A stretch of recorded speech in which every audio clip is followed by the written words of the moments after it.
Goa, no me pusieron de caña.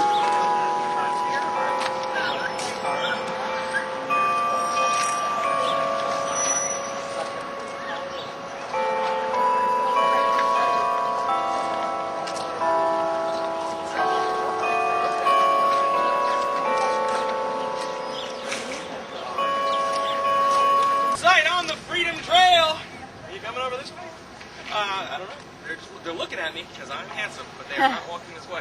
Now, our first sight on the Freedom Trail happens to be where we are standing. Does anyone know where we are standing? Oh, you are clever, sir. Where on the ground, particularly? Where?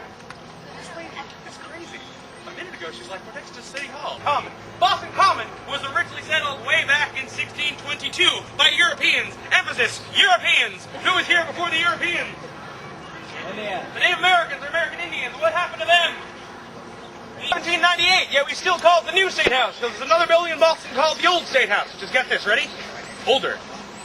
The New State House, when it was originally built, was built on the property of the first elected governor of the state of Massachusetts, a gentleman by the name of John Hancock. It was built during the tenure of the second elected governor, Samuel Adams. When it was originally built, it did not have all the features it has today, the most prominent of which being that big gold dome. But the wooden shingling leaked a lot. So in 1802, a coppersmith by the name of was also a British practice. So we stopped doing it when we kicked the British out of town. My button is undone. That's embarrassing. Whew, ladies. Now, this building was called the Granary before 1809. It was a different building. It was used to store wheat and grains so poor people wouldn't starve to death. That was a very nice humanitarian practice. And we stopped doing it when we kicked the British out of town. We wanted this building to be more American. So we started renting.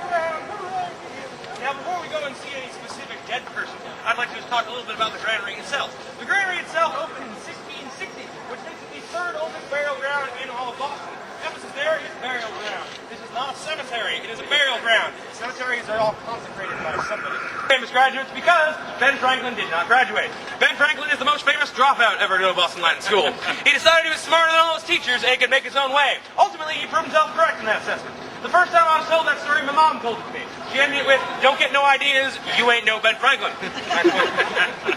Next to Ben, we have a church, that's King's Chapel. King's Chapel was built in 1680.